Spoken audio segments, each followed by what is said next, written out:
Hi, everyone. Eric Reynolds with your Fox 10 News Now update. Alabama lawmakers have voted down the latest bill to let you decide on bringing in gambling at a state lottery. In a vote of 19 to 13, state senators failed to pass the bill. If passed, the bill would have allowed at least 5 casinos, including one at Mobile's Greyhound Park. The casinos would have paid a 20% tax. Almost half of that money would have been used to expand access to high-speed internet across the state, support rural health care, mental health care, and the state general fund. Counties and municipalities would have received some of the cash as well. 2 local senators, Democrat Vivian Figures and Republican Greg Albritton, part of the 19 voting yes on the bill. Local Senator Chris Elliott, meantime, among the 13 who voted against it. I think people should have the right to vote for what they want to, and my yes vote was to give them just that. I don't understand that. I just fail to understand why they do not want to regulate and control this industry. Fox 10 News was unable to get in touch with Senator Elliott to find out why he voted against the bill. All 13 votes against the bill came from Republicans. Senator Albritton says that 3 more bills were filed after this one failed. Now, Senator Figures thinks that there's still a chance this bill could be reconsidered. Alabama Governor Kay Ivey weighing in on the vote. Governor Ivey still urging lawmakers to keep the bill alive. But even with the Senate voting it down, she says that she wants Alabamians to be able to vote on the measure. Here's her statement, quote, "More work must be done because this issue is too important to not get it right. No doubt that gambling is complex and challenging, but I remain committed to giving the people of Alabama the final say. I also believe the work of my study group last year can continue to be helpful in finding the right path as we move forward." Now, should the legislature wish to continue discussions on this topic, I stand ready and willing to engage, unquote. Alabama Department of Public Health's vaccine clinics, meantime, are scaling down with their supply in Baldwin County. Starting this week, ADPH will do vaccinations by appointment only. After hosting mass clinics for the last couple of months at OWA and the Daphne Civic Center. The first set of appointments started this morning at the Baldwin County Health Department. That would have been yesterday morning in Robertsdale. Folks can now skip the long lines, book their appointment online, and fill out the paperwork, and then wait in their cars until their scheduled time slot.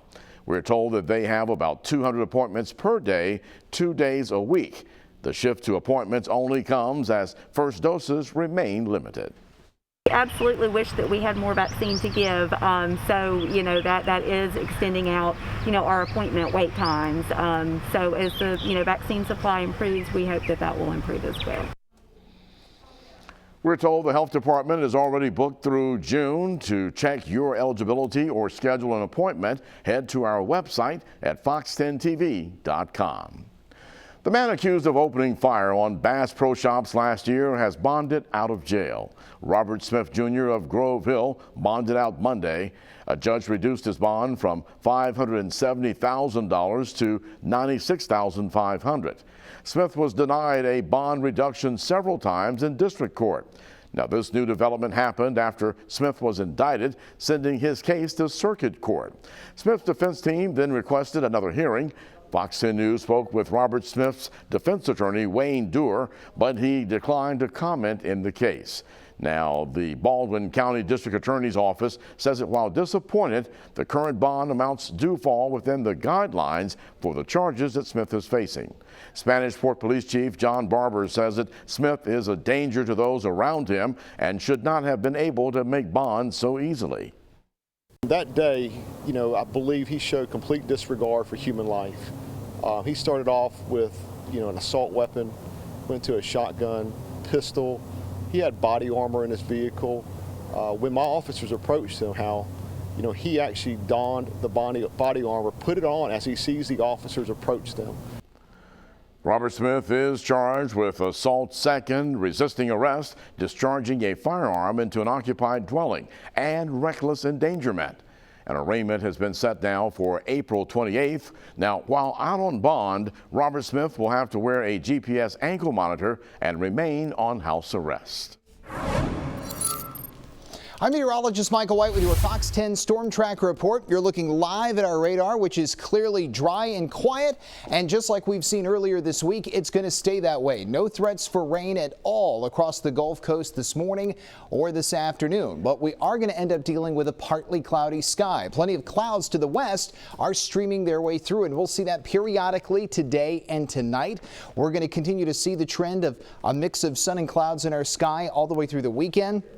There will be small opportunities for rain coming back this weekend, but odds of rain don't start ramping up again until next week. So if you're an allergy sufferer, relief is coming to wash that pollen out, but you're going to have to wait several more days to get it, and our temperatures are going to keep on climbing. So here's your weather headlines for this morning. The weather not as chilly. Most spots are starting off in the 50s. This afternoon we turn warmer with highs in the mid to upper 70s, and as far as rain, the chances are much higher as we progress in toward next week. Let's go through the Fox 10 Futurecast, and you can see the clouds continuing to increase periodically throughout the course of the morning and the afternoon. The farther east you are, the more sunshine you'll end up dealing with. And as we progress in toward tonight, the sky will end up mostly clear, and that trend will last into your Thursday morning. So here is how the next 7 days are going to stack up. Highs will be in the mid 70s today and tomorrow, flirting with 80 on both Friday and Saturday. Morning temperatures from this point forward will be in the mid to upper 50s.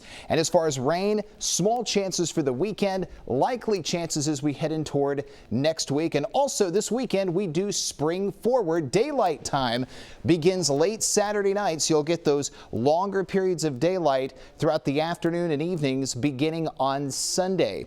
We will talk much more about your weather throughout the day right here on Fox 10 News Now.